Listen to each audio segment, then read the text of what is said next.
What's going on, guys? Welcome back to Ralph's Garage. I'm working on the E36 and I have a whole bunch of stuff apart. As you can see, the rear trailing arms are off. Everything under the car is disconnected and the whole rear subframe assembly is ready to drop out. I just had some music on. I came in here a little bit earlier and about 2 hours, maybe 3 hours, pretty much have everything out. I did fight with one of my parking brake cables. I'm putting in M3 rear trailing arms so that I can run the M3 axles, which are stronger than the non-M axles. And I have this subframe that I reinforced. I did a video on the welding work that I did on that. My buddy RJ powder coated this for me. I pressed some, I think they're Condor speed bushings in there. Yeah, so, and then I also have the weld-in reinforcements that go on the actual chassis mount points. And as you can see, this thing is pretty much ready to come out. In fact, the front bolts there and there are already out, and these ones are loose, and everything is disconnected. This whole subframe is going to come out in one piece, and then I can take what I need off of it. I think I'm going to actually order some adjustable lower control arms, because these things are kind of really janky, and if that thing breaks, they're like stamped sheet metal. They're kind of crappy. So I am going to reuse my upper control arms, and the differential's coming off because I'm going to use that, and then the rest of this is going to go away. So I'm going to set you up and we'll get this thing pulled out of here. Alright guys, hopefully that view works for you. Let me get this out of the way. I got the brakes are just hanging right now because I don't want to break the seal on the lines quite yet. Let me bring the jack over here. It'll be fine.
It's out.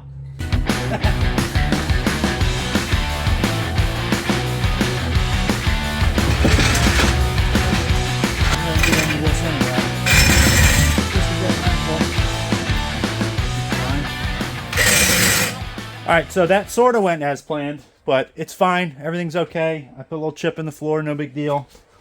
It was really hung up. There is the entire rear end assembly. The only thing we're going to use from this is the differential itself and these upper control arms. Everything else will be the new stuff. Let's go into the car and take a quick look at the mount points where the subframe mounts, where it goes through.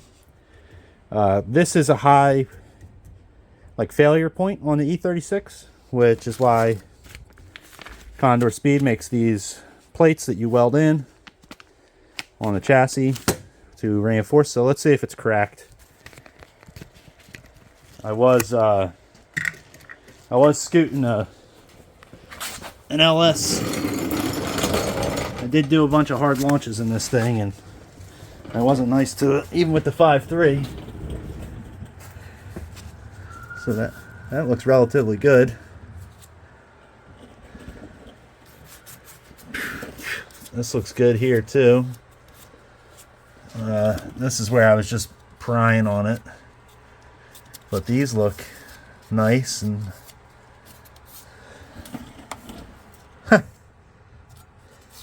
I guess it's a good thing about getting a 318 is it wasn't really beat on. You can see where when I broke the front differential bolt last year, the flange for the diff was just grinding away right here.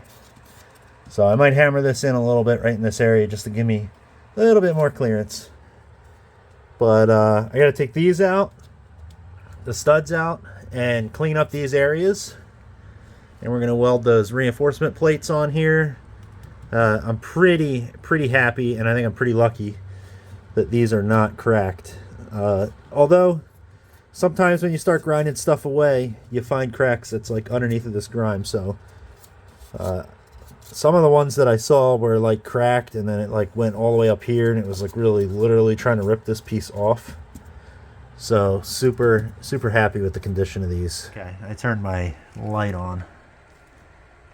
I don't see any rust or any kind of cracking.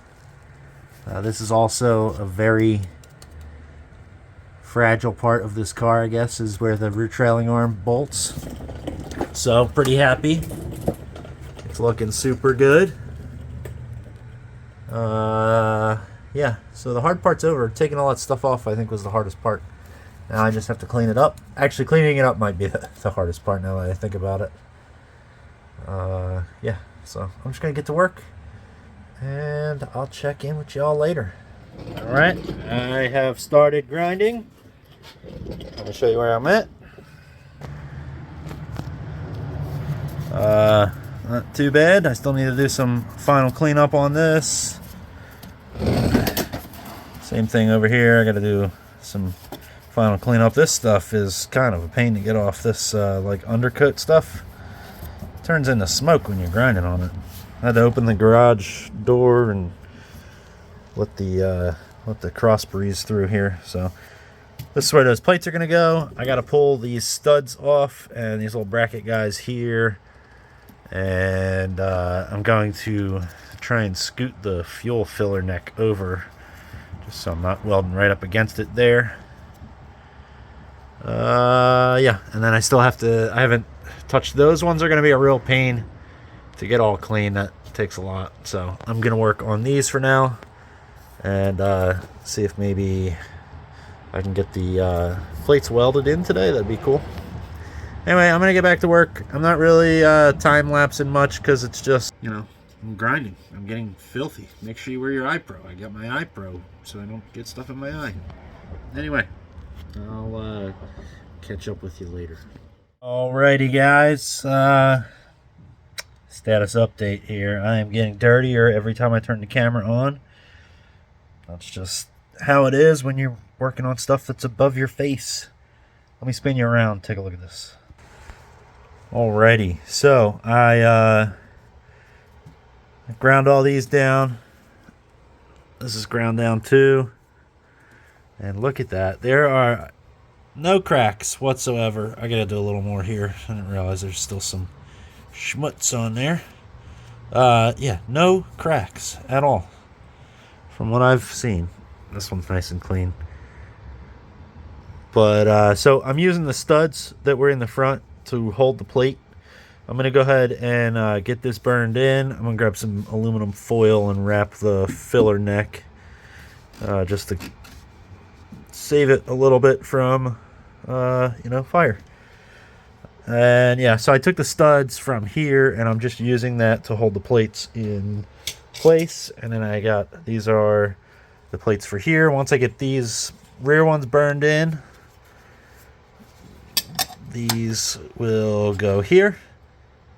And I'm going to weld the holes that are there, little plug welds, and then I'll stitch around the edge. I gotta be careful not to set the car on fire. That's the key here, is to not catch myself or the car on fire. Like I said, I'm gonna be MIG welding this, so it should be pretty easy. Let's do this.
so not too bad.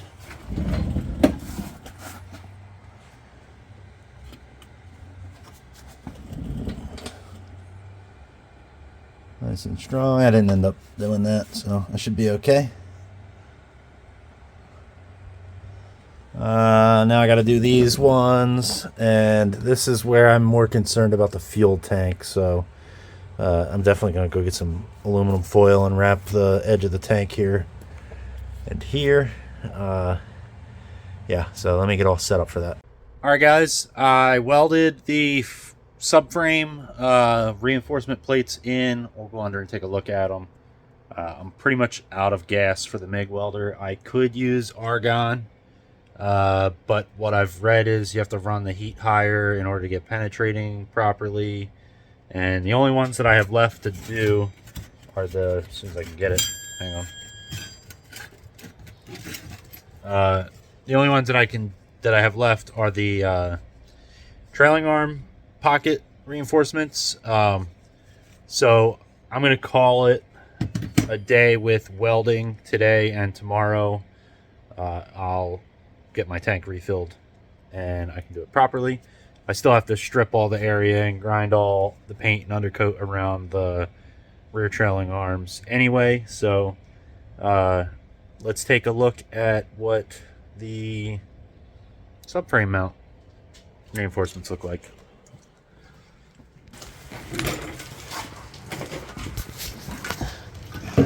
All right, so I showed you these ones already. These are the rear mounts, these two, and then I got the fronts are in here. They're still pretty hot. So they came out pretty good.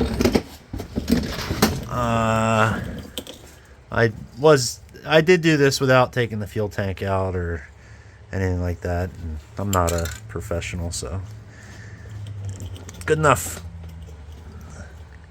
And this one was the trickiest one. I actually trimmed this bracket because the bracket covered up. I would have had to take the fuel tank mount off. It like came right up to it, and it kind of overhung. I'm not sure why, because it like fits perfect here. And then this is, you know, it's marked D for driver side, and then this one has a P for passenger side. So I'm not really sure. But I'm going to pull these studs off of here, and I'm going to hit these with primer so they don't rust overnight. And we're going to move on to something else for the rest of the day. Okay, got these all primered up nice and thick with 2 good solid coats on them. So now we're going to move on, and I also hit right here with some primer where drive shaft was rubbing. That was when the bushing blew out. So now we're going to move on to the next thing that I'm doing. You'll see in a second. Okay, guys, we're over on the bench now, and these are the M3 trailing arms.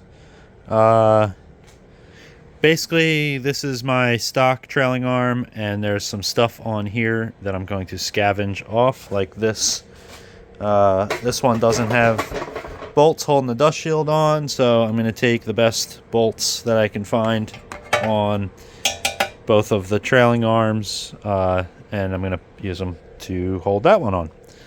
And I have Condor Speed monoball trailing arm bushings in here, so I'm going to steal those out because they're pretty new, and we're going to be putting them in those trailing arms. I think that's all I need to do. Oh, this is why. So I've been collecting these parts to do this conversion for a long time. But I kind of got rushed because I was test fitting my 15s over there, the drag pack, and I noticed this is the rear passenger wheel bearing. Pretty bad. So this is kind of why I figured I might as well just do this instead of, I wasn't really waiting for any reason.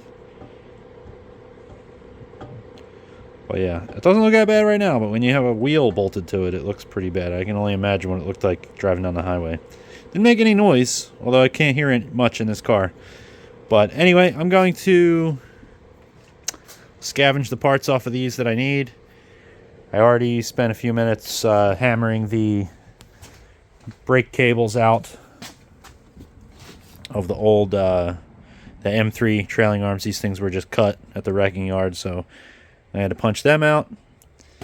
And yeah, I'm gonna get back to work. Okay, I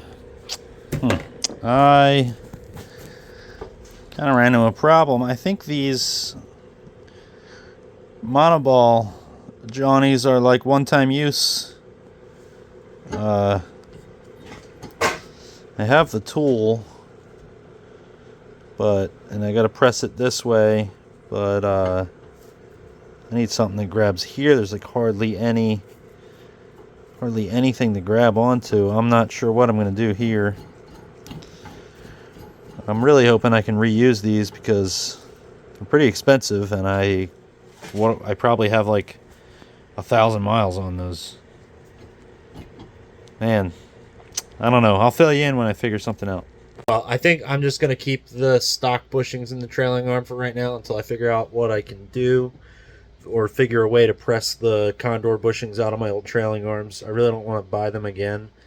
They're pretty expensive. They're like $400 just for those bushings. So I would like to reuse them because I only really drove on them for 1,000 miles or so. So anyway, let me show you what it looks like all undercoated. There we go. Everything's looking nice and neat under here. I reran the wires to their spots for the wheel speed sensors and all that. This is the vehicle speed sensor. This goes in the rear differential.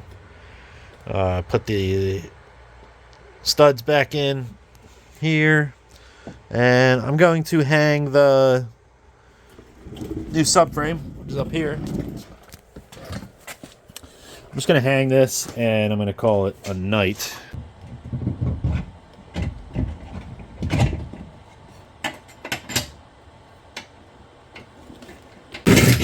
Oh, that's the wrong way.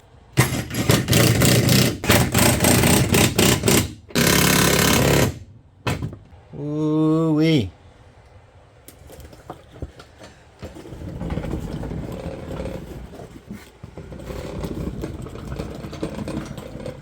Yeah, buddy. Alright guys, thanks for watching. I'm going to cut the video off here. Pretty tired, and I'm going to finish off with a beer and just kind of put some tools away. Thanks for watching. Appreciate everyone for subscribing and all that jazz. If you're watching the video and you made it this far, make sure you hit the like button for me. It helps me out, all that. Anyway, next video we'll finish up the rear end reinforcement and M3 axle conversion. And until next time, I will see y'all later.